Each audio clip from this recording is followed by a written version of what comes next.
Hello, hello, everyone. Welcome back. I'm Rico, and this is Relatively Sound, the channel that has a blind spot. But hopefully, after today, blind spot no more.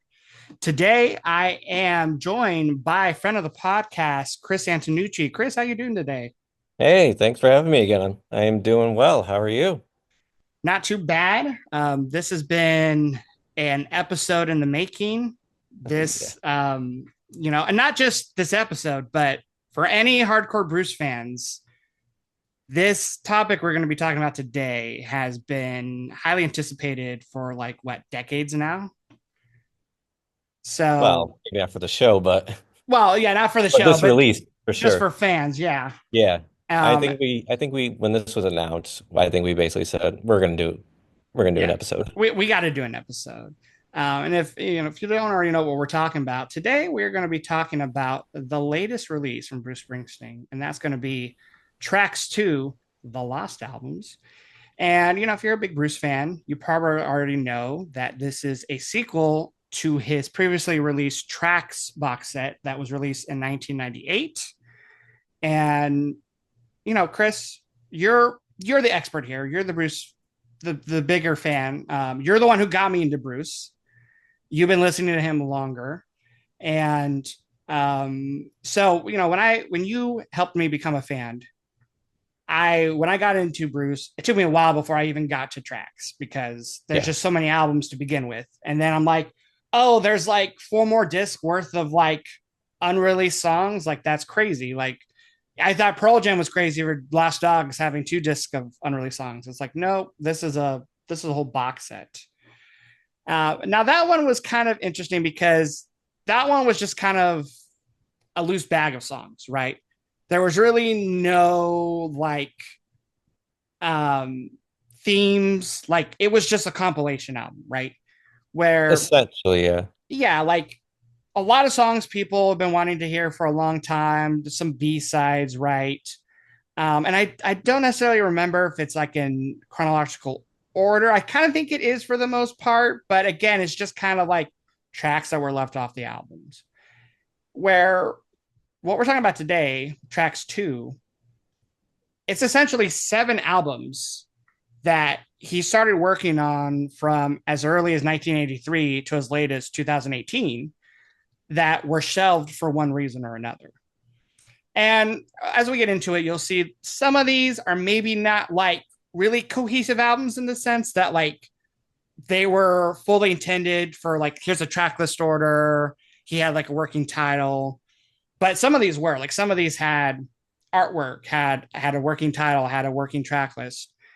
And so, I think this is a little bit more ambitious than Tracks One, even because it's almost like here are seven brand new Bruce Springsteen albums, which, Uh, yeah, well, I mean, brand new in the sense that like a lot of these well, songs were never heard. I'd say ambitious for the size of it, 7 albums Yeah. compared to Tracks, which was 4 discs, that which was originally going to be six, but they whittled it down to four. I'd say the original Tracks was much more I guess a daunting task because like his entire career up to that point is the first 25 years of his career, where this one is, I think, probably all of them or most of them were completed albums that he shelved for one reason or another.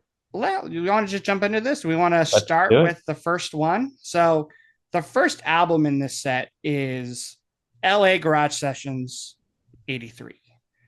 And from what I know about it, these songs were recorded in between Nebraska and Born in the USA. Does that sound about right?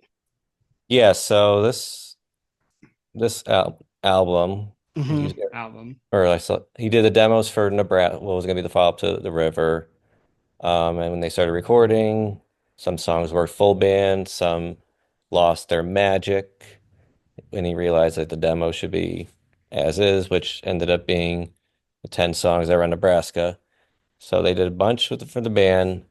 And then in the meantime, while kind of paused recording, he was going, that's when he was going through like therapy for the first time.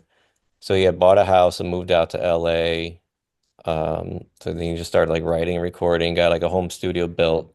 So that's what the LA garage sessions are, is his time in LA, pondering how is he going to approach the next release, knowing because The River was his first #1 album, hugely successful tour, and it's like, is this the mountaintop for him? And as we know, Born in the USA ended up being it. So it was a time of a lot of change for him and whether he was ready to go that next step. I'm someone, who I really love Born in the USA. It's classic. It is Hmm. one of his best. I'm someone that it took me the longest time to get into Nebraska. Like that was one of my least favorite Bruce albums for the longest time. Like I don't know, it just took forever for the lyrics and just like the intensity and the rawness of, or the lack thereof, like production to really connect with me. So I was kind of really unsure how I was going to feel about this whole project. And I will say this is the longest, I believe the longest of all of these albums. I feel like I really enjoy half of these songs. And then the Hmm. other half I like. I don't really think there's like a bad song, but I will say half of them to me are just kind of like B-side quality, like Hmm. quality and like just the way they sound and just the songwriting in general. Yeah, There's it's a couple classics in here, but then a couple that are just kind of like I can see why this never made it on an album. right. All right. So like my thoughts on this is kind of like what I wrote for my assessment of it was this is what I would have imagined would have been on a potential Nebraska or Born in the USA box set if we ever got one, which I don't think we are. But it also sounds like a test run for Tunnel of Love. And I Hmm. think he must have been influenced by Prince in his album 1999, which came out a year earlier in 1982, to just like mess around at home and not have that pressure of not having the songs finished or what he wanted the songs to be like. Whereas on Darkness and The River, and even during the sessions for Born in the USA, like running up the studio tabs. So I think it was one way for that. And you just see it 1983 as a transitional year for him, as mentioned before, thinking about if he's ready to take that next step. But, like I said, it sounds like he's transitioning to Tunnel of Love as well with the home recording, which he did and for that album. But yeah, like the first half, like this is stuff that I love is to hear the creative process, hearing like how one song turned into another, and that's why I love the first tracks box set so much. Yeah, so I think my favorite part of this particular set are the songs that seem like they have attachments to songs that would later appear on Born in the USA. Right. For me, the first song that really stood out was Fugitive's Dream Hmm. because one of the darker songs on the album, musically and lyrically.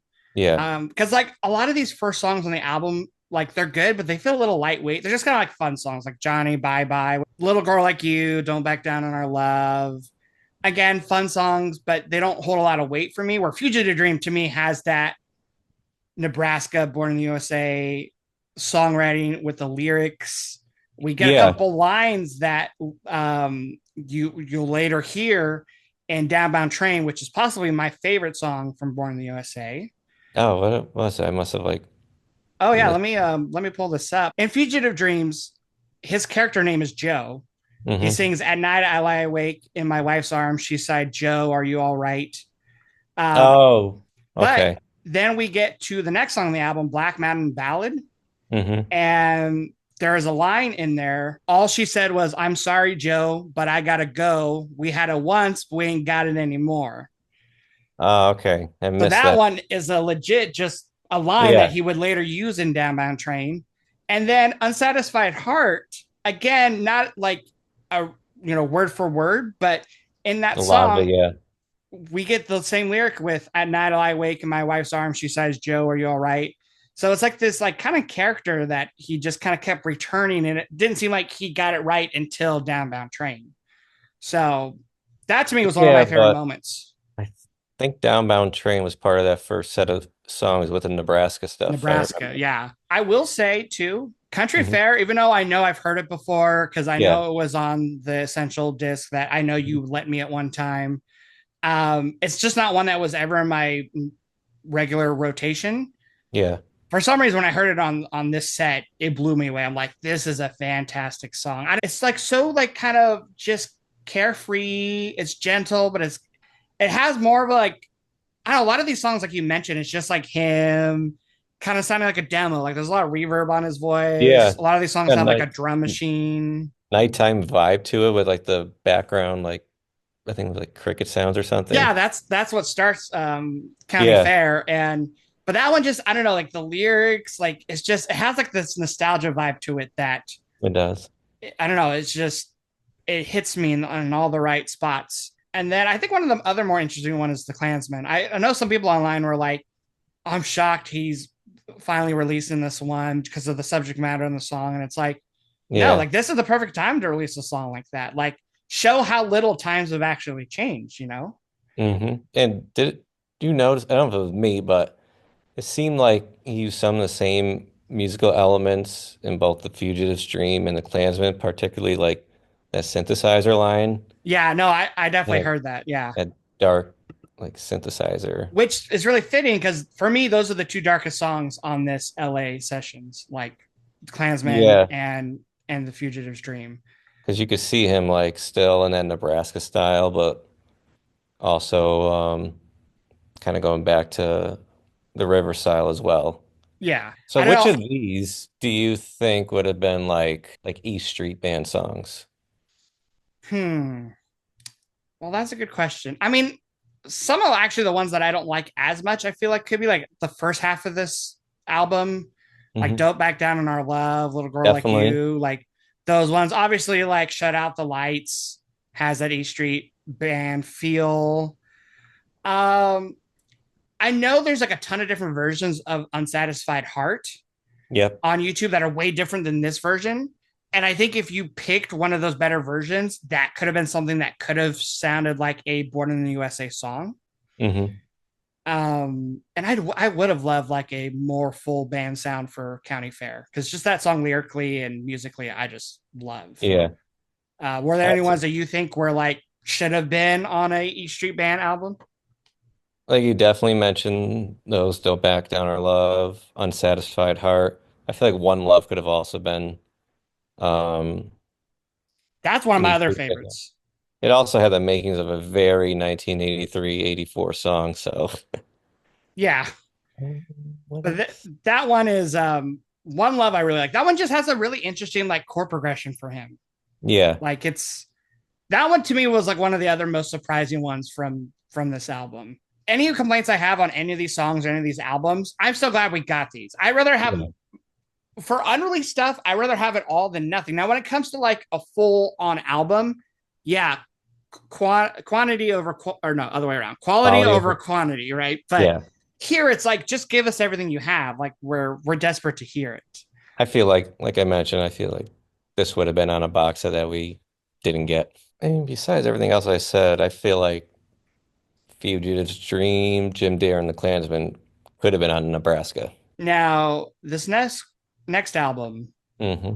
I know you and I, and for a lot of fans, was maybe the one we were most excited about Hell yeah. because this next album is what ended up being titled Streets of Philadelphia Sessions. And if you don't know the lore, and you can correct me about this, Chris, Bruce, when he wrote Streets of Philadelphia, that would later appear on. Well, did this one actually? Didn't they end up choosing? He Did wrote this this for the Philadelphia the movie movie? Philadelphia. And we later found out, like, oh yeah, I wrote a whole album in this sessions because if you don't know Streets of Philadelphia, it's got this drum machine, it's got these layered synths, it's kind of darker, it's moodier, and it's just his vocals and those two instrumentations, and like that's it. Like a kind of more of a solo piece, definitely not a band thing. And it was there were kind of speculations that eventually, like at one point, someone had called this his hip hop album. And I think somehow that got misconstrued. Like it was almost like a game of telephone. Like someone who had heard the album maybe accidentally called it that. And then over the years, it was like, oh, he has a hip hop album. And it's like, once we heard it, it's like, no, nah, it's not hip hop. There's some drum machines, but he's not rapping. Like, come on. Yeah. All right. He won 4 Grammys for it as well. So, Oh yeah. So I mean the song was uh, massive. and I remember like I read an interview, might have been with Rolling Stone, about like maybe a decade ago, where he mentioned an album full of songs like Streets of the Philadelphia, and I was like, where is it? Yeah, why don't So we this have it is right like now? this has been like the one lost album or I've been waiting for. And I will And the say song this. itself, I think revived his career in the 90s. Oh yeah. I mean, I think, I don't know how much we're gonna well, I might touch upon like Lucky Town and Human Touch a little bit during this because, you know, those are kind of considered two of his flops. Um, some people maybe like Lucky Town, a lot of people hate Human Touch. And a lot of people now hearing this full album thinks that this is what should have been released instead of those two albums. And we can get into that here in a bit. But um, going into this album, I was expecting like every song to sound like Streets of Philadelphia. And I feel like for the first three songs, it does. And then I feel like once you get to Waiting on the End of the World, the sound does kind of change. It goes from kind of moodier pieces of music to Yeah. a little bit more hopeful, a little bit more major key. It still has the same kind of instrumentation, but there were a lot more guitars and backing vocals in some of these songs than I was expecting. Yeah, me too. And on a first listen, I gotta be honest, I was a little disappointed. I was like, I love the first three songs. I really love Blind Spot when it came out as the Yep. first single from this particular album. I really love Maybe I Don't Know You. I'm like, that could have been a hit. Something in the Well was really cool, kind of dark and moody. Kind of reminded me of something like Down in the Hole. I was a little disappointed, but this is the one that lately I've been coming back to more and more. And I'm like, okay, now that I know the whole album isn't going to be as moody as a song like Streets of Philadelphia, I get where he was like, what he was going for with this album because the album almost does kind of ride like moodier, darker, kind of about problems. And in the middle, it kind of like, I feel like in these songs, he's explaining about like a darker time in his life or relationships. And I feel like by the time you get to the end of the album, especially with the farewell party, it comes a little bit more hopeful, you know. And I feel like this album, out of all the albums, does have a really cohesive sound. Now, I think you and I both agree there's a couple songs missing here, and we'll get to that. But I think overall, this album does work well cohesively. But I'm really curious what you thought because I know probably out of all these albums, this is the one you were probably most excited for. Oh, absolutely. When I heard it was coming out, I was like, finally. I mean, it's his best 90s album, I will say. That's my hot take of the day. Yeah, I know. God, I loved it so much. So was I it was, everything oh, you were hoping it was going to be? yes, and even like more. Oh, even more. Okay. He did say that, like, I thought it was just going to be all, like you mentioned, like Streets of Philadelphia, just himself and different drum loops. And I was pleasantly surprised when I watched that like mini documentary that he Oh released, I yeah, think yeah. of. He did mention bringing some of his band of that time come in and provide some live instruments like Zachary Alford played put live drums on a few of the songs and then brought I think Shane Fontaine and whoever else. But yeah, it was definitely like the most cohesive album of the whole entire tracks too. Yeah, I mean, I don't think that's a hot take. That's not Yeah. the hot thing. Maybe the hot take is well, I don't. Does Hot that take, the he? hot take is saying it's his best 90s album that we finally got. I think this He didn't want to album. release it because it had like the same, I guess, subject matter as Tunnel of Love and Human Touch and Lucky Town. So you get like 4 consecutive albums, especially this one, which I think is more in line with Tunnel of Love. Like, I don't think he wanted. I mean, it's a good thing that he said he was happy at the time because otherwise, if he had released it, it could have been his second marriage version of Tunnel of Love. Exactly. I think this one is arguably a better album. Like the songwriting Oh, is better. by far. He was It doesn't. rejuvenated. Yeah, it doesn't really sound outdated. I think the production is No, really top notch. it just Um, fits, I think, with today too, and like the recording styles that um that were going on in pop music as well, which is still happening today, using like loops. And yeah, I know you mentioned buying like a bunch of CDs and creating loops, like drum loops out of that. and it really works well on this album. And I mean, there's even like other instrumentation that kind of repeating, like that little guitar lead and Something in the Well that starts off the song. Like Yeah. that kind of sounds like it's looped throughout the whole thing, but it works. Hmm. Um, and a lot of these songs are really catchy. Like they're They kind are. of unsurprisingly catchy because, or I guess surprisingly catchy because, like We Fell Down was not one I loved on a first listen, but Hmm. now I just have that chorus stuck in my head like at any Yeah. given moment of the day. Hmm. Um, Waiting for the World to End, like again, is just one that really surprised me. Like, oh, I wasn't expecting something like this on the album. One Beautiful Morning, maybe the most surprising. Like, I think maybe you mentioned me in a text. We were like, this is when I could hear the band play live today. Yeah, One Beautiful Morning. I was like, Jesus Christ, this is like perfect for the current touring band that he had with the E Street Choir, Mm-hmm. which would have, oh man, he should have done it on the European days, but I don't think he did any songs. Now, I will have to say, playing devil's advocate a little bit, I Hmm. don't think, besides this not being released in the 90s, I think they butchered this a tiny bit because a couple reasons. One, and I think a lot of fans will agree with me because I read a lot of things, fans' opinions on this release. Hmm. This album at multiple points had a working track list and titles. I've read rumors where the album was either going to be called Waiting on the End of the World or actually called The Farewell Party. Hmm.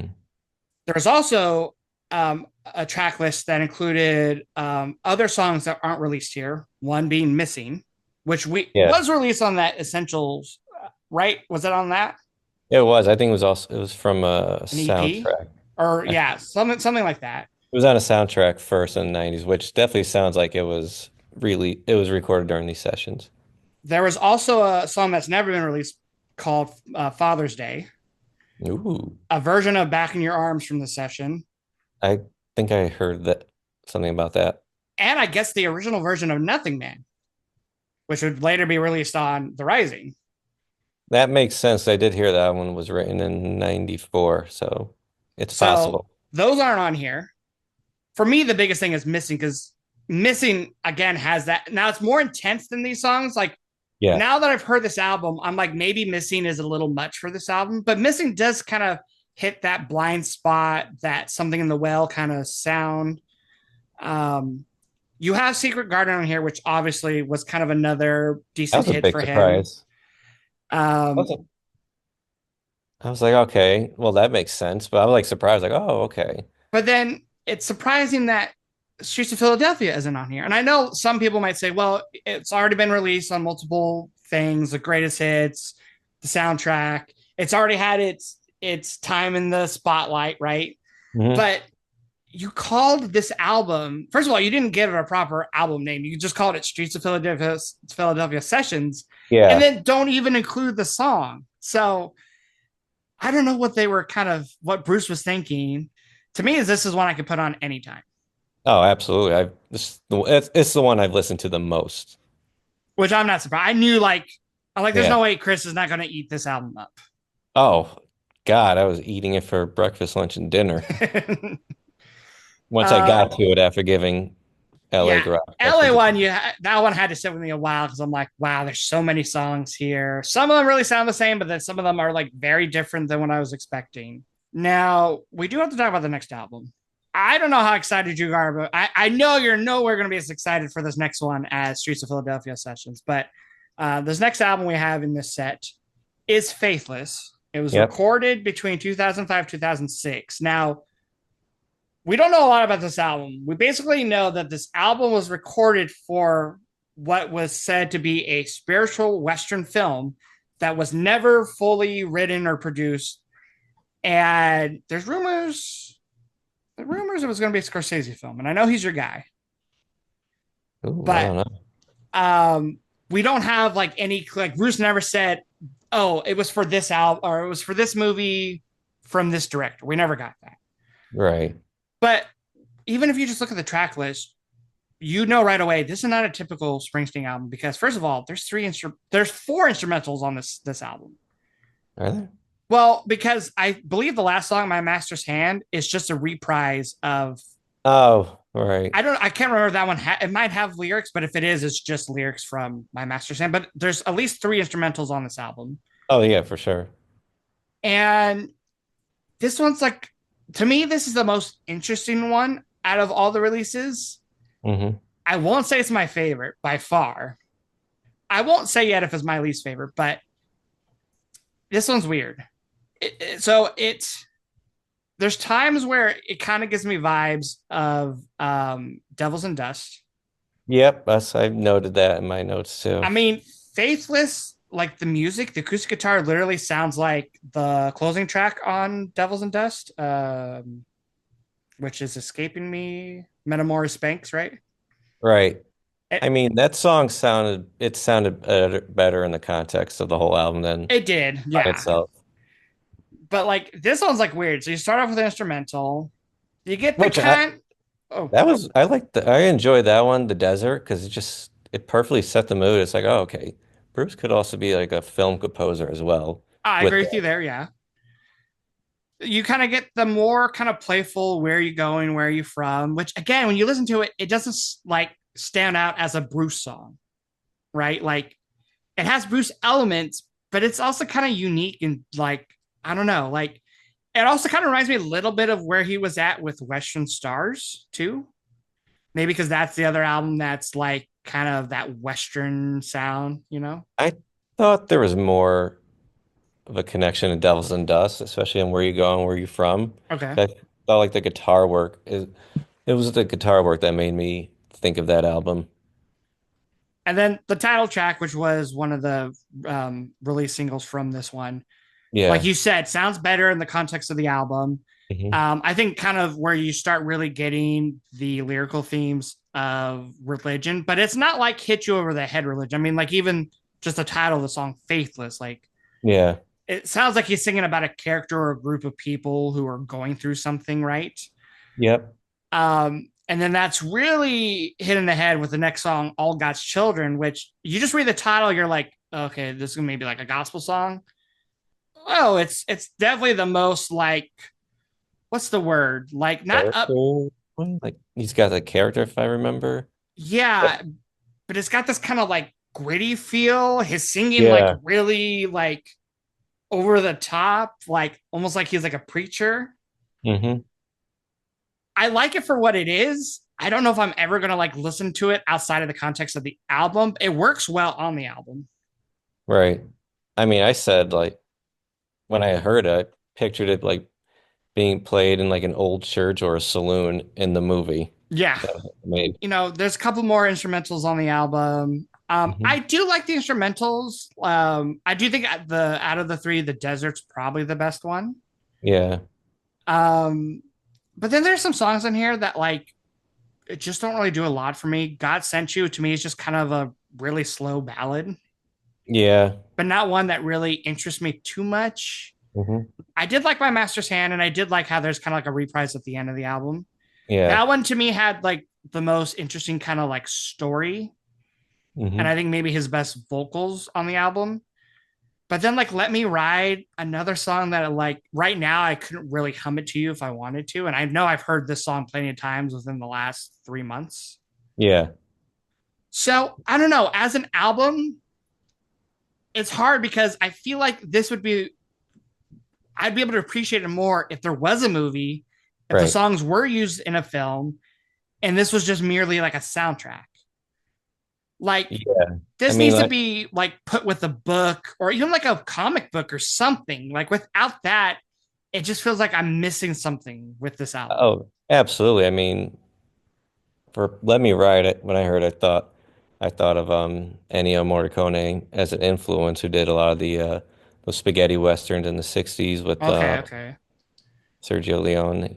But Bruce is just such a nice guy to not throw anyone under the bus for why the film Yeah. wasn't made.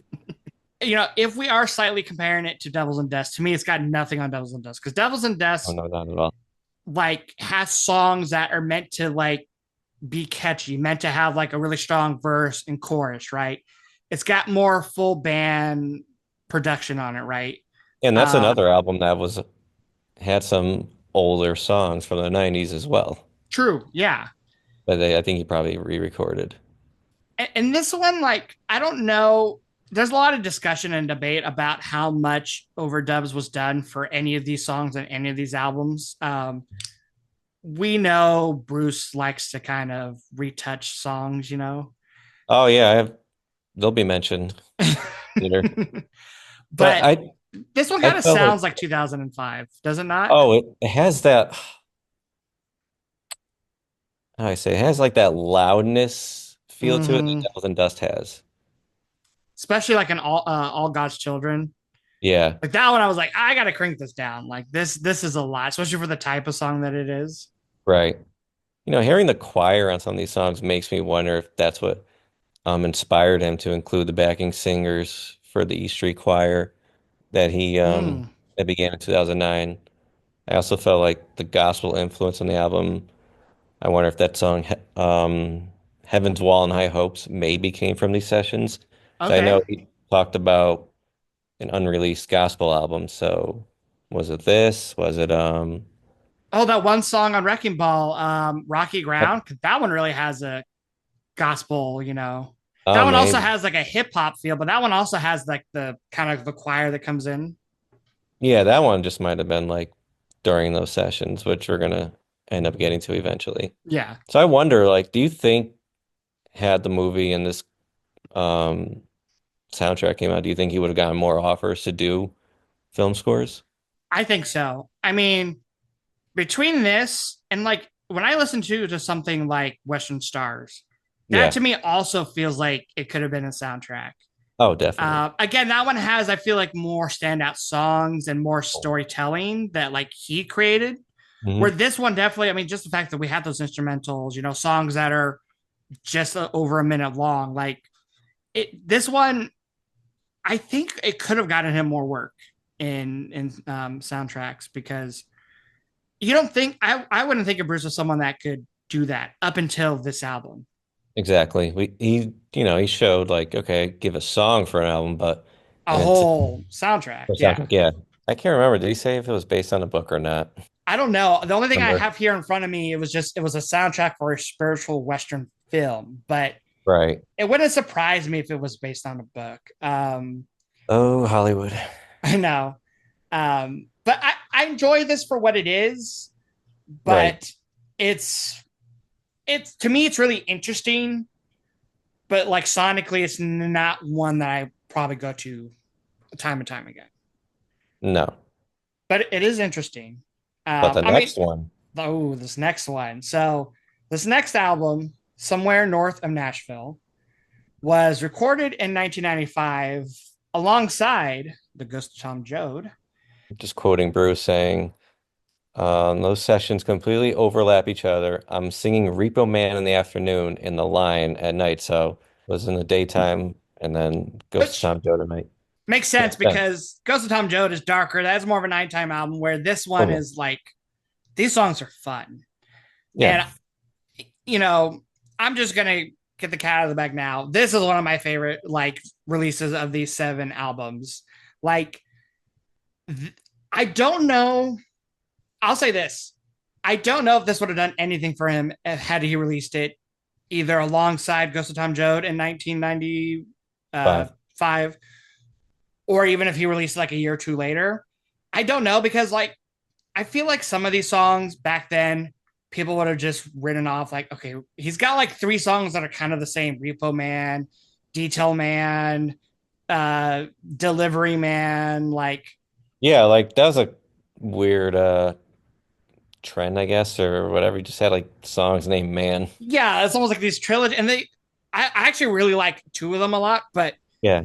yeah, they kind of feel a little off. You know, you do have one cover on here, "Poor Side of Town," which was Yep. originally a Johnny Rivers song, and you have a couple other. You have Janie, Don't You Lose Heart, which was released on tracks, There's and also, then I think, a B side too at the time, during the Born in the USA sessions. yes, I forgot what song. Stand on It was also released on, that was on the B side of Glory Days, it looks like. Yeah, because that was also played. Both that and Janie, Don't You Lose Heart were performed, I think, on the last leg of the Born in the USA tour. So they were already known to people Yeah. at the time, if Um, even if he released it, but I I prefer think, the original versions. oh, okay, we'll get into that in a second. Tiger Rose, I think someone eventually covered. Okay, so Sonny Burgess recorded it in '96, according to Bruce Space, There and you it says go. that he performed it twice Yeah, in so 2001. kind of a rarity, right? So, and then you have the title track and the final song on this album that eventually was re-recorded for Western Stars all the way in the future in 2019. So it is kind of an odd album where you have these songs that eventually found other homes, Yeah, and in other cases even for other artists. But goddamn, do I love this album! Like this is just a me fun too. album. It's like loose, but in the best way. Like the band sounds tight, but also really loose. Bruce just sounds like he's having fun. Yeah, right These away. It's like, songs, oh my God. they don't take themselves too seriously, but they also don't like seem dumb for the most part. I do think Detail Man's a little dumb, but it's still really fun. But then there's still some really standout moments. I think Poor Side of Town, again, I've never heard the original, but it's a beautiful cover by Bruce. Yes, the string arrangement is fantastic. Oh man. Very soulful. Um, Under a Big Sky is one of my favorites. That one's kind of a slightly kind of more like slower song. It's not quite. It's like ballad, but it's not as like I think as slow as something like God Sent You from the previous album Faithless. Like Yeah, this is much more enjoyable. A lot of pedal steel on this album, which I love. Like this yeah, album has like a lot of like this kind of like almost like bluegrass country kind of sound to it that I think he pulls off quite nice. I mean, like the beginning of Repo Man has that little like Chuck Berry gone country. yeah, da, da, da, Man. da, yeah. Yeah, Um, it's the same band on Ghost of Tom Joad. but you almost want to know it because these songs are so different from the songs on Right. Ghost of Tom Joad.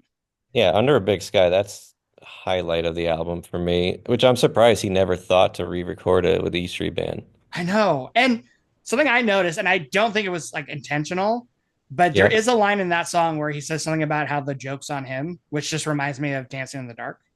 Oh, But like, I don't think that was as intentional as the reused lyrics on the LA sessions, but I yeah. did notice that. Um, Oh, to just go back to the Sonny Bird, just note, yeah. uh, Bruce Space says that Gary Talent was in Nashville, who he was gonna Oh, that's right. producing Sonny Bird's new self-titled album, and he had asked Bruce if they could cover the song. I remember reading something about that on some forum a couple months ago. I'm glad you brought that up because I know some people watching this episode are going to be like, these guys don't know. It's like there's so much to know about these songs. Like we're not going to have everything memorized, but Right, and we're not gonna talk um, about now I do have to fight you a little bit.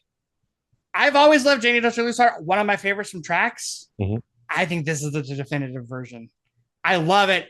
I love the fact that he replaces the na na nas in the chorus with the little piano lead. Like I think that's done brilliantly. Like I love both versions. Don't get me wrong, and I wouldn't fault anyone for liking the original version, the one we've always known. Yep. But they make it work in this kind of more folky bluesgrass style. Like I think it's done perfectly, and I think it fits this album perfectly. I mean, it is an interesting choice for the album. It works, but how dare you re-record a song that has a big man solo? I mean, come on now. Well, okay, yeah, like, but the fact that I can love it just as Yeah, much as the original without the saxo, like, I don't know, it just shows how good this song is and exactly. how It's all about good, the song. yeah, and just how good this band is, you know? Yeah. Like the guys playing on this whole album, like I said, the pedal steel is phenomenal throughout the whole thing. Mhm. Um, I think the mixing maybe is the best on any of these albums. Like I just really love the way this album sounds. Like the production, it's sleek, but I could still hear everything really nice. I could still really hear the bass in some of these songs. It flows perfectly. Like again, you get the kind of slower ballads with like Poor Side of Town and Under a Big Sky, but you kind of get the more fun songs. Like I said, the three man songs, Hmm. Silver Mountain, Stand on It. Tiger Um, Rose. Yeah, Tiger Rose is really fun, and that Tiger Rose, I'm just not realizing is the shortest song by far on the album. It's not even 2 minutes, but Right. like it doesn't overstay its welcome, but it doesn't also feel like a throwaway song. Like it's I love the vocal melodies in Tiger Rose, like that one, like the verse I'm always singing to myself whenever it comes on. Um, I mean, there's nothing I dislike about this album. It's the one that I can put on at any given time and just enjoy. Like I feel like with the Philadelphia sessions, Yeah. I have to kind of be a slightly in the mood for it. Like it's not a any day type of album. Right. Where somewhere north of Nashville, I could throw it on almost any time and it's just fitting. I can throw it on in the daytime. I can throw it on in the nighttime. I can be in the car. I can just be chilling at home reading. Yeah. Like it's just fun. I know. I mean, I felt like Stand On It was felt more at home re-recording it than Janie Don't You Lose Heart Oh, because okay, okay. it has like that nice no, just has like a bar band sound to it that you could like when I was listening to the album I could picture like at least four of these songs in the movie Roadhouse, Repo Man, Tiger Okay, Rose, yeah. Man, and Stand On It. I will say, I out of the man songs, I really like Rainbow Man. I like that one just for like the band performance. Hmm. I like Delivery Man because like the storytelling with like the chickens, like that one I just find funny. I I felt think that one could have been on the Seeger sessions, which he began recording 2 years later. I mean, I was surprised that of all these songs, he chose to re-record somewhere north of Nashville for Western songs. But what song on here do you think would have been at home on Western Stars? I actually kind of think Under a Big Sky, which apparently is one of our favorites from this. Yep, I think that one with like the pedal steel, that one just kind of gives me, I mean, even like the title and the lyrics, like Under a Big Sky, I like picture myself like in the desert, right? yep. Surrounded by nothing but sky and nature. Um, so I could see that one kind of fitting on Western Stars. Um, I feel like even something like Silver Mountain, kind of, it's a little bit more jaunty than some of the songs on Western Stars, but Hmm. it just kind of has that like style of genre that isn't like you don't always associate it with Bruce. Yeah. But like you said, like you thought of what Delivery Man fitting like on the Seeker sessions. Hmm. It kind of gives me that same vibe where it's like Bruce, his take on a different genre than he normally writes, right? Right. Even Poor Side of Town too, I think would have been Oh yeah. right on there. Yeah, this is one of my favorites. Mine too. We're gonna move on to the next album, which is another very interesting one. This one's entitled Inyo. Is Hmm. that how, Inyo? I believe so. Um, it was now this one was recorded during the Ghost of Tom Joad tour. Right. So some of these songs it says here date back maybe as early as 1995, but then also up to 1997. And this one I feel like is kind of like Faithless, where it's kind of like there's not as much information with this album.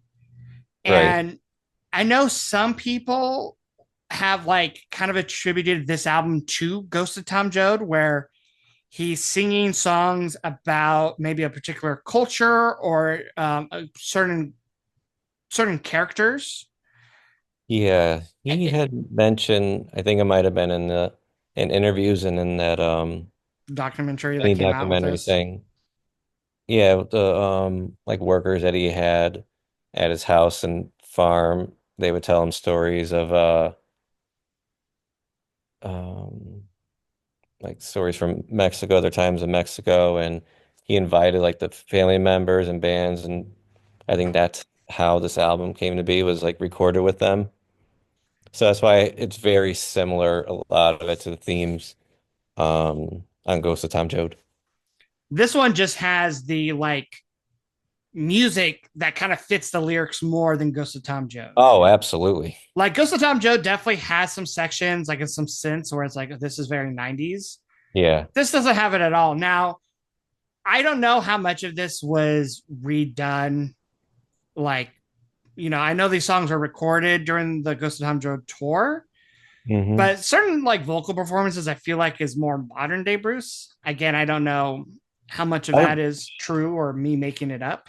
where I noted that somewhere. Oh yeah. The Lost Chardo and Ciudad Juarez. I noticed it had his like current voice That next to most of the falsetto, album, yeah. which was recorded 30 years ago. So like you could hear how like the age on his voice in those two songs, how it is now compared to the voice that he had in the middle 90s. Now, I will say that doesn't bother me so much with this album because this album has a charm to it that to me this was like the most grower on the whole box set of these Mhm. lost albums. Like on our first listen, I was like, "Oh, that was interesting. That was different." Kind of like what I thought with Faithless, but I was like, "Oh, I want to go back to somewhere north of Nashville. I want to go back to Philadelphia sessions." Yeah. But this one's been really growing on me lately. I'm very curious what you think of it, but I think this is one of those albums where, again, I'm not going to pull certain songs from it. But when I listen to it front to back, I think there's some really solid songs on this one. This one I felt was a little too slow. A little too, I mean, Like it's felt kind of like it like, dragged on a little bit. Like some of the songs could have been edited down, but it just shows like he really was prolific in the middle 90s, with this somewhere north of Nashville and the Ghosts of Tom Joad proved that he wasn't quiet. He just like felt like, nah, I don't want to release it. and it's interesting because I think undoubtedly this album, Somewhere North of Nashville and Ghost of Tom Joad, far stronger lyrics and songs than Lucky Town or Human Touch. Right, and also it's different It is like different content styles, as well. but Yeah, but I get it. like I mean, he wrote all these songs in the same decade. And Yeah. even Philadelphia sessions, like that also sounds very different than this and Ghost of Tom Joad, but I feel like the strength of the songwriting on all of these songs are kind of similar. Yeah, because this Um, one definitely has like as we mentioned, it just shares a lot in common with Tom Joad. and I think maybe for you, like I feel like when you listen to Ghost of Tom Joad, you probably like the title track or Youngstown that have a little bit more of that band sound. And a lot of those live versions too, like Youngstown when the E Street Band does it live, it's like it has the sound of Ghost of Tom Joad, but even more like full band sound. And then of course he's re-recorded Ghost of Tom Joad with like Tom Morello. And that one had Yep. like dueling guitar solos and stuff. Right. Um, and like the most upbeat song you get really on this album is something like Adelita or The Lost Charo, which does have a mariachi band in it. Yep. And I think maybe some of these other songs would have benefited from similar, more fuller instrumentation. Yeah.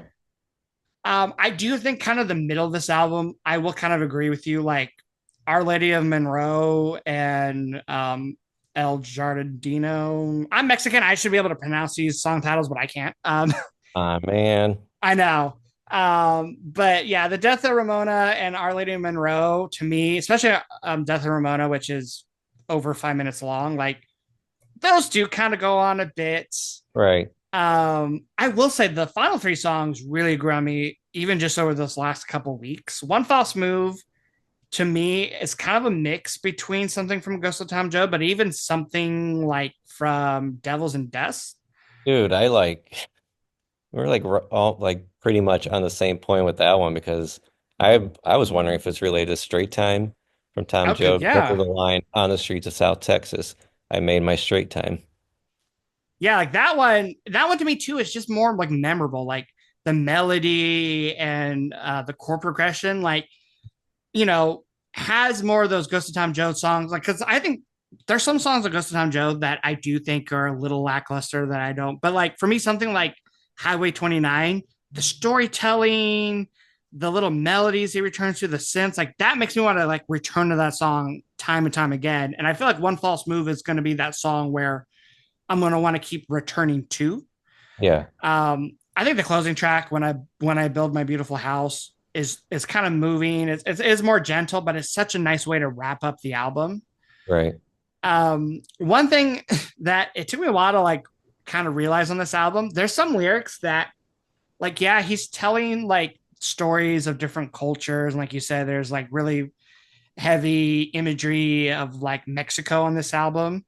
And of Right. course, you get the mariachi band, but there is a little bit of just like that southern, United States here in this album. There's one song where he mentions a Pizza Hut, and there's one song where he mentions a Burger King. Like I really enjoy the imagery on this album when it comes to the lyrics. Yep. But yeah, some of these like Indian Town, the Aztec Dance, like sometimes the music is a little one note.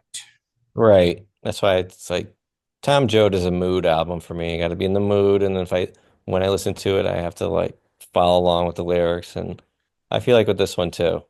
But there's a Now, bit oh, more instrumentation than Tom Joad. now I know you've had way less time with this album than you have with Tom Joad. Hmm. Do you think Tom Joad is significantly stronger? I'd say so. Yeah, just maybe. Do you think it's the songwriting or just the different instrumentation? I'd say there's more memorable songs just because he's played them more. You know, like as you mentioned, title track in Youngstown. But I don't know. Even that album is kind of like low for me as well. Yeah, it's definitely not in my top five, probably not even top 10. Like I But said, I have to be in a mood for that. this one to me is like the slightly more, at least maybe musically, cheerful Tom Joad. Because I feel like Tom Joad, all the Hmm. songs are pretty dark. Oh, Like, definitely a little more cheerful, like Adelita. yeah, Adelita's, that's a beautiful song. Like that Yeah. one, I expected more of of that on that, the album yeah. than Because Tom that Joad. was the lead single when this box set was announced from Yeah. this album particularly. And like the Lost Child, I really like the mariachi band. Sounds Yeah. great. I actually like his falsetto. Some people are kind of like that's god awful. I don't want to listen to it again. I I like it. I like think it's fitting. I like it too. I just think it would have been better 30 years ago. But Yeah, I would I have liked to hear an original take when it came to the vocals. Yeah, I guess as he wasn't satisfied with the original take because on that one and Ciudad Juarez. imagine the falsetto of something from Sad Eyes on the Lost Chara. And that's like one of my favorites on tracks. Yeah. But yeah, I agree with you. Like, I do kind of wish there were a couple more songs like Adelita and The Lost Chara on this album. But this one, I don't know, it really grew on me. Again, I do have to be kind of in the mood. But like, if Hmm. I'm in that mood, this is a really strong. I like this one more than Faithless. Yeah, I think it's stronger. I think Faithless would be stronger with an accompanying film or show right. or book, even, right? But Inyo, I like it. It's strong. Um, Now, this next one, Twilight Hours. This to me is the most like batshit crazy one. like, yeah, Bad. we just talked about a really themed album with like Mexican music, and then we talked about Yep. like a spiritual album with Western themes from a movie that was never released. But Twilight Hours is an almost hour-long album where he's just like crooning and doing his best like Burt Bacharach impersonation. It's weird. I think it's one that like people are either gonna love or hate. I don't know if you're. I'm honestly I'm kind of in the middle, but I'm curious if you're on either spectrum when it comes to this album. Well, when I first put it on, I was like, I should really have like a cocktail or a glass of wine while listening to this album. Or Sunday morning coffee also works while listening to it. Yeah, Definitely like has more like sweeping arrangements and more cinematic than Western Stars. And it's not as character driven as for that sure. album, which, as we know, this was recorded at the same time. So I know he had mentioned about he debated on doing a double album with this and Western Stars.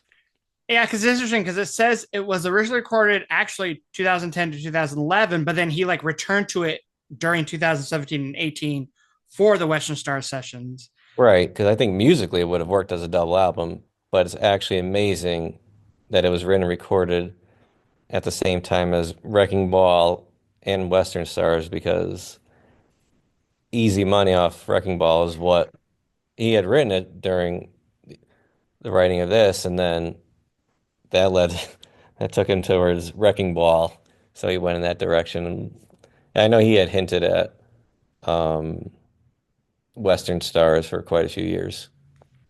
And it's this one, there's only one song.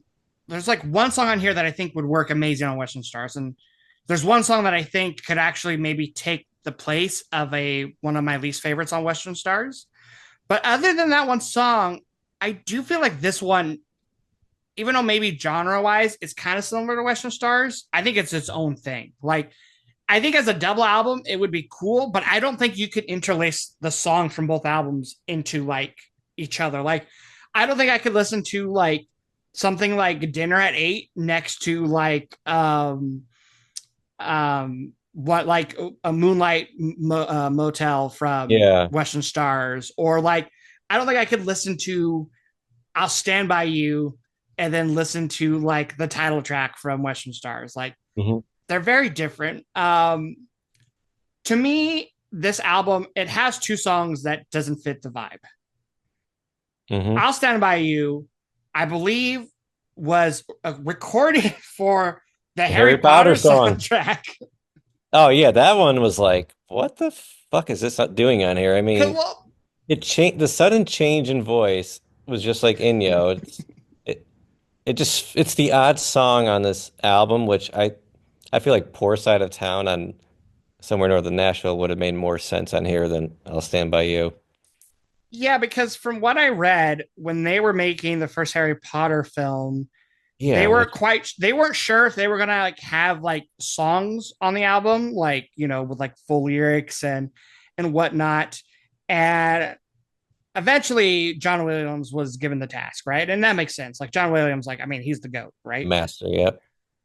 But so Bruce wrote a song that he thought would be featured on the movie to like a young adult book series, right? Yeah. And it has that kind of very a little corny, very like wholesome, like I'll stand by you for always, for all time. And you could tell by his voice and instrumentation, this not from this session, right? Right. I think it was included on this album because a lot of the songs on this album kind of are about like growing old and having the loved one in your life. I get that, but he could have just saved this for tracks three. And actually, the next song on the album, High Sierra, I also kind of don't think it fits this album, but I think it would be incredible on Western Stars because this is kind of the song where lyrically it's like about a character who's like gonna retire, but he's like pulled in for like one last job, and he's kind of like vague on like oh, is this guy like a hitman or like what's going on? Like the song gets very dramatic. I think it has some really cool like guitar work on the song and some strings, and it builds and then it kind of drops out, and it's very thematic. Like I feel like some of the songs on Western Stars, but to me, it has more of that Western sound than this kind of like a loungy sound. Yeah, because High Sierra, it's also a movie from 1941 with Humphrey Bogart. So Oh, okay. I Did think not he know even that. said the movie inspired the song in Okay. the mini documentary. And it's got a lot of noir characteristics to it, which is what High Sierra was, a film noir. And even there's a verse about getting a job at a filling station and the woman working at a luncheonette. It I immediately came to mind The Postman Always Rings Twice, which is the seminal crime novel and film noir. So that's what that song is, and that's a highlight on the album for me. Yeah, it's one of my favorites for sure. I will say the first song they released from this particular album for the singles was the opening track Sunday Love. I love that song. Like that to me is like the best of what this album is when it comes to the kind of loungy, almost like Frank Sinatra type songs, right? Where it's like the music is like it's sterile, but not like in a bad way. It's just like there's not like really stand up moments, but it's like pretty at times. Like you Oh, said, it's the so sweeping different for him. strings. Yeah, like it works. But I think it Oh works the yeah. best on Sunday Love. Like his vocals, I think, are maybe the strongest on Sunday Love. Like, Yeah, his vocals fit it perfectly. and one of the few instances where he could not have done this song like or this album in like the 90s. Oh His no. his older voice, I think, actually makes this album worth it. Exactly, because it has that, and a lot of the music has that Burt Bacharach influence that we talked about earlier. And he noted it too that he was an influence on. I think that's how he described Western Stars originally was like he has an album like Jimmy Webb and Burt Bacharach. So we're hearing just how much he was inspired by it, and even like just listening to it, when he mentions paper and coffee on the train, just gives you like a past setting, like maybe someone thinking back on his Yeah. life and how his voice suits it well. Yeah, because like I mean, when I hear a song like late in the evening or dinner at 8, like I do Mhm. get vibes of someone like reminiscing, you know? But Yeah. like from an older person's perspective, two of us, I mean that sounds like it should just be a cover of like a classic song, you know? Um Yeah. I mean, that little percussive loop it had reminded me of beginning of Tucson Train for some reason. okay, yeah, I can hear that, yeah. Um I also thought that was like a little nod to the Streets of Philadelphia album sessions as well, just having a random percussive loop on an album that was has a lot of um I keep the words that just keep coming out for this album like are cinematic and sweeping arrangements, and then you just have like this one little loop. yeah. It fits it well too.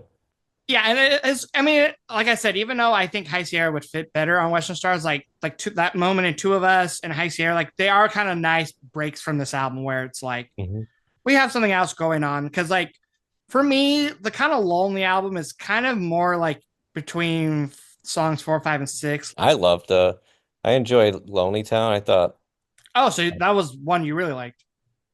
I mean I liked the change in the bridge like with the emphasis on the upbeat and then the last verse felt like a big step for him in his songwriting. And I can't even make a connection to it. Another song of his that he's done before like that.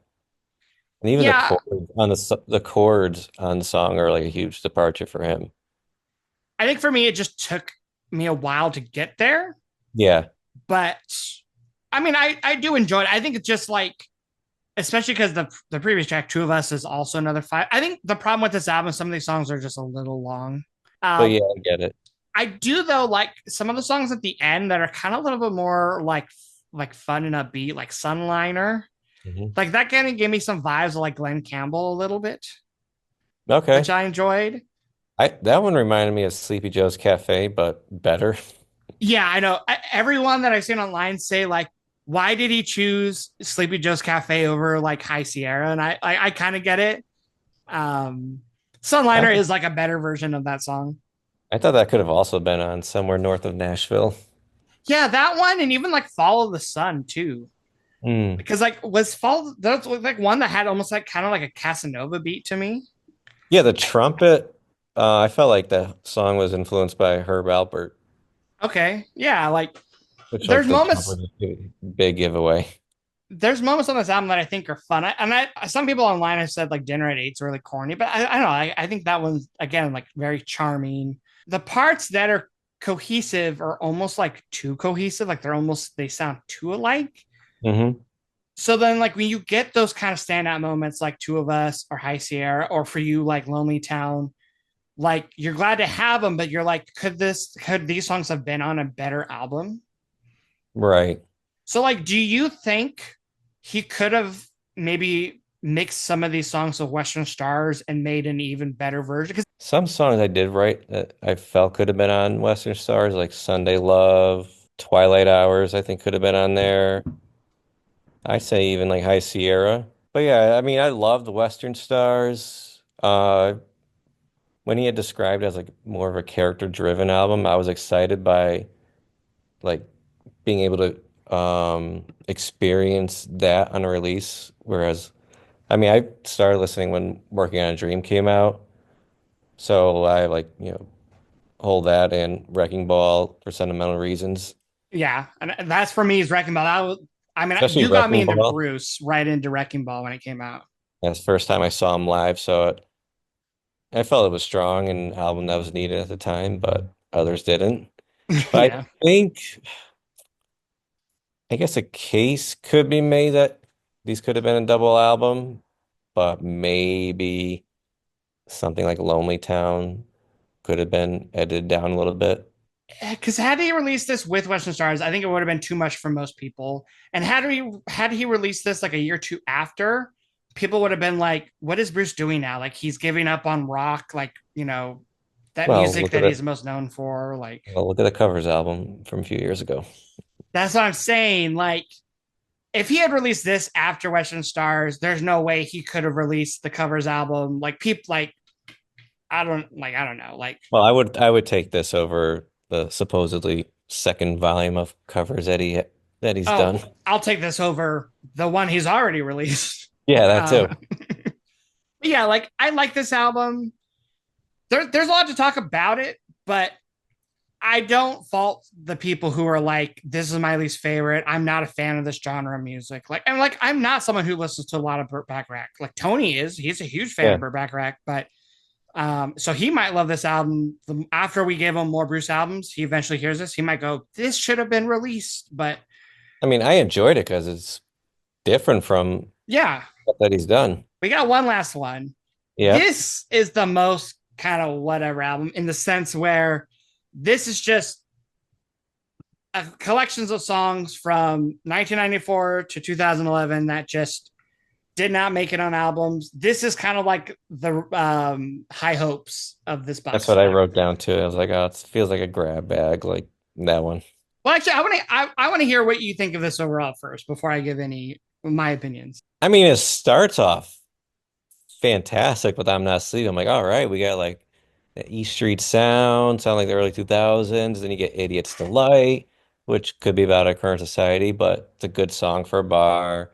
Then you get like Another Thin Line, which sounds like it could have been a Wrecking Ball. Great guitar solo, and then of course I love an organ solo and the wah at the same in the same song. You got those first three songs who were co-written with Joe Grushevsky, so I'm guessing they were written probably around the time I know Joe. I think he like does those like charity shows in January that Bruce has I know like what a. you're talking about. Yeah, So I feel like that's when a lot of those songs were written and possibly recorded, or he just saved it for E Street Band. but then it sounds like the album falls off for you after those first three. Yeah, because then it just loses that cohesiveness that we've mentioned. I mean, like when you have Street to Philadelphia album in the way it is, it's like everything else, it's like, okay, it feels a little off. I Mm-hmm. mean, then you get like the Great Depression sounded like a Brendan O'Brien production with Bruce. Like could have been maybe from Magic or Working on a Dream. Which no hate. I mean, Brendan O'Brien No. is a friend of the podcast unofficially, but no, Tony and I just have an inside joke. We mention him all the time. Oh yeah, for Hey, if sure. Brendan O'Brien's listening to this, you are welcome on this show Oh, anytime. Brandon, we love you. You I probably was have just like the least amount of notes for this one, right? no, that was Inyo. Oh, okay. Well, Blind Man, I felt like it could have been from the 90s and like what's a whippoorwill that he talked about that he mm-hmm. mentioned in that, but I felt like my vocabulary was expanding in that song. Yeah, Oh, that was a weird one. another thing I know is like with that song and um Lonely Town and like other songs throughout the box, mentions being by the eaves, which was like a recurring lyrical theme or imagery for him, it felt like throughout the box set. I forgot what other songs, but he mentioned like being by the eaves. Rain in the River, I honestly could have felt seen it being on Faithless, but it wouldn't have been my first choice. Yeah, Wouldn't have been my first single on the that was the album. very first thing we heard from any of these albums was Rain in the Yeah, River, and I it feel was like just I'm like, Not Sleeping should have been. yeah, If I Can Only Be Your Love, the vocal sounded more recent, but I did love that glockenspiel at the end. Cutting Knife sound like could have been from High Hopes era with Tom Morello because of the loops and the wah guitar. Felt like You Lifted Me Up came from that same gospel album that Heaven's Wall possibly came from. Yeah. It just the lyrics just repeated. It was like a meditation on something. And then Perfect World to end it again uses Eves, and it sounds like it could have been from the late 2000s. I kind of agree with you in the sense that like the first three songs definitely sound like it almost sounds like, wait, is this album really just a mosh podge of random songs? Like this actually sounds like cohesion again, right? But Yeah, then I mean, it all works, and then by the Great Depression, song four, that's when it just changes. and those first three songs with the the co-write from Yeah, Joe, it's like that makes sense, right? yeah, And they do like I'm Not Sleeping does sound like it should have been on an album in between it sounds like a little bit like not quite like Magic and not quite like The Rising, but like it sounds like it should have been on an album in between those two albums to me. India's my Delight is like a stupid song, but I like it. my guess is I'm Not Sleeping might have been from the aborted E Street Band album in like 2001 or something, like after the reunion tour. Yeah, so that maybe that's what I was thinking of. Like, so not much like The Rising, but like, yeah, that album, like, because it just seems like a fun. It does seem like the E Street Band coming back and just doing like a fun song. I much prefer Another Thin Line. Thin Line. That one to me is like, why wasn't this included on High Hopes? Like, if you're gonna do High Hopes, which is just like a basically a watered down compilation album, like Another Thin Line to me is much better than like Heaven's Wall or This Is Your Sword or Frankie Fell in Love. Like Another Thin Line is fantastic. The one that surprised me the most on not only this album, but on maybe on any of these albums, like just a singular song, is If I Could Only Be Your Lover. Absolutely love that song. Like, Hmm. I think that's better than it's almost better than anything on High Hopes. High Hopes, I think The Wall is a classic Bruce song. But If I Can Only Be Your Lover, to me, sounds like super new for him. Like, it's a song that kind of builds and grows and sounds. It sounds kind of modern, but it has this like really cool chord progression that kind of goes in places that I'm not expecting for a Bruce song. His Right, vocals kind of like are really smooth in some spots, but then kind of build and get more catchy for the chorus. right. Kind of an odd bridge, and then like you mentioned that odd outro with the glockenspiel I that mean, I love almost that part of the song, but I yeah, love it too, but it sounds almost like a music box. Like the I don't know, yeah. it's different than like the glockenspiel you hear like on Nebraska, right? Hmm. Like it sounds almost a little bit more like It just sounds different, like well, you hear on "I'm Not Sleeping" because you could hear it on there too. yeah. It's I don't know. I really love If I Can Only Be Your Lover. That to me is like the standout. Like it's catchy, it's modern, but it sounds new for Bruce. Like this is what I wish every song sounded like on High Hopes. But I know it's not because High Hopes there's like songs that date back. But like this album too, there's songs that date back from the 90s. And then Cutting Knife, I believe people online said it's the only song where in the booklet does not have a year. Hmm. So I don't know if like Bruce didn't even know when it came out or if he's like it's like a When you worked secret. on it. Yeah, but Cutting Knife I really enjoyed. That one's really catchy to me. Like I don't know, the synths and like the acoustic guitar kind of works for me, but it's kind of more a beat. Hmm. And then like, yeah, You Lifted Me Up. Like it's I like it more than the Great Depression and Blind Man, but it's kind of corny.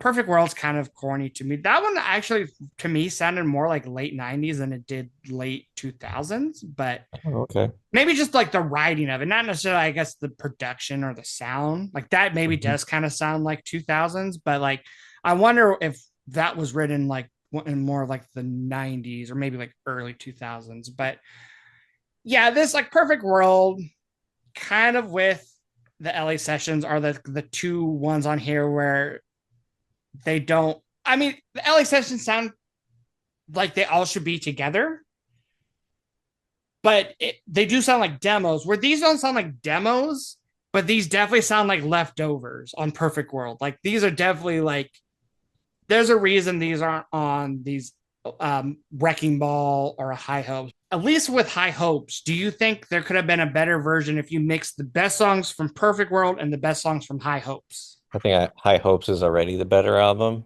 Oh, okay. See, I don't. There's more highs, I think, on this album. Interesting.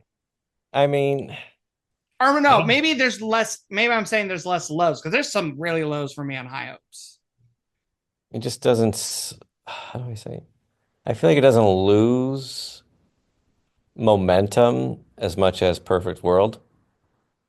That is true. Perfect World, like it's almost bad that they started it off with like the three strongest songs. Right. Even though my favorite actually might be If I Can Only Be Your Lover, I agree Mhm. with you that those first three are like they have a classic sound where everything else on the album sounds more modern or just doesn't sound that classic, 2000s Bruce sound, late I know. I mean, it 90s. gave me high hopes. No pun intended. Yeah, with those three. And then after that, I was like, oh, okay. So we somehow managed to get through all these albums. Um, do you think you can rank these albums from your least favorite to your favorite? Sure did. All right. Well, what do you got? Well, Streets of Philadelphia is number one, of course. Okay. I say the LA Garage Sessions. It's like kind of, that one's tied with somewhere north of Nashville. Really, it's like 2A, 2B, whatever, one. Number four would have been Twilight Hours.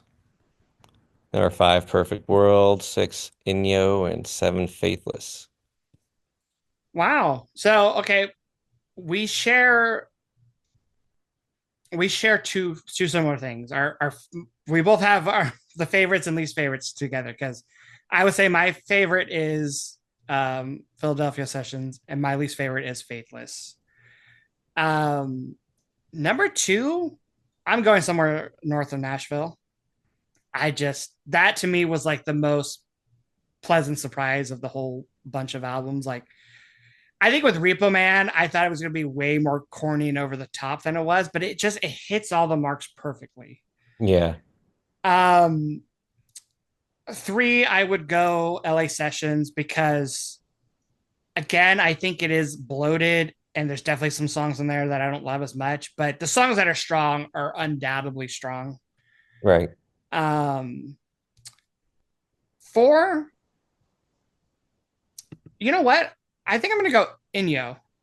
I really like Ooh. Inyo. I think that one's gonna be the one that grows on me more and more over time. Yep. Um, Five, I would go with Twilight Hours. That one has grown on me too over time, and I think there's certain moods of the day, or I think that this is gonna be a really good like fall album for some reason. Oh, definitely. Six, I would go Perfect World, and then seven, Faithless. Top three are pretty much, Are pretty, yeah, pretty similar. And even actually the bottom because you had Perfect World, I think just one higher than I did. yeah, at five. And then, is there anything you're hoping for when it comes to tracks three? Maybe And more. or do you think we get Electric Nebraska with this upcoming biopic for the Nebraska book? To answer that question, that's the rumors going on right now. That we're gonna get Electric Nebraska? As for the tracks three, I'd like to see what else is in the vault from like greeting sessions. Maybe like early takes of Janie Needs a Shooter, Song for Orphan. I know there's like another one, I think it's called like Arabian Nights or something. Oh, okay, interesting. That'll be cool to hear some of those. I want to hear that Father's Day song, the one that was originally on the track list for Philadelphia Sessions, and Supposedly. and the Nothing Man, possibly the that first version Yeah, of that song. like I don't know what else to expect or from it. Hey, so when I just listed those songs I want to see on tracks three, I forgot the one I want to see appear on there the most. Protection, a song Bruce wrote for Donna Summer from the Born in the USA sessions. David Geffen had originally asked him if he could write a song for her. Bruce wrote Cover Me. When John Landau heard Cover Me, he said, not going to happen. Write a different song because you're keeping Cover Me.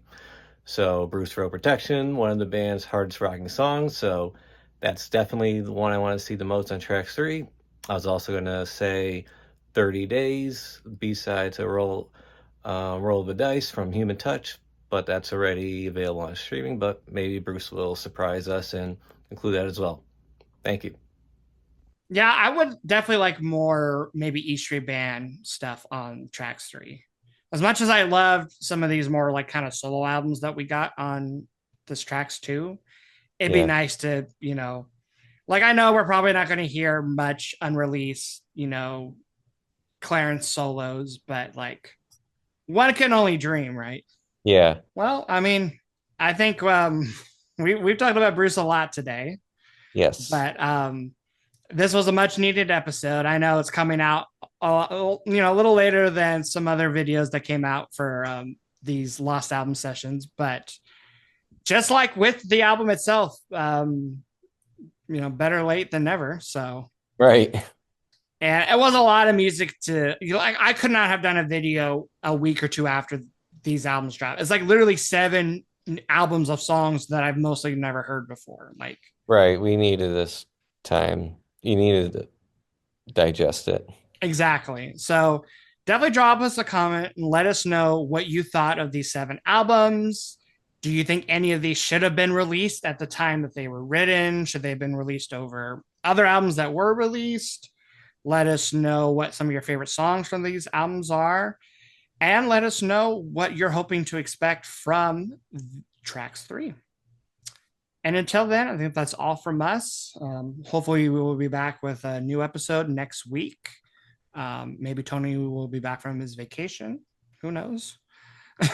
Maybe Chris will be back. Who knows? Who knows? Um, but until then, we hope you take care and you'll be hearing from us soon. Bye bye. Yes. Thank you very much for having me again. I always appreciate it. I love it.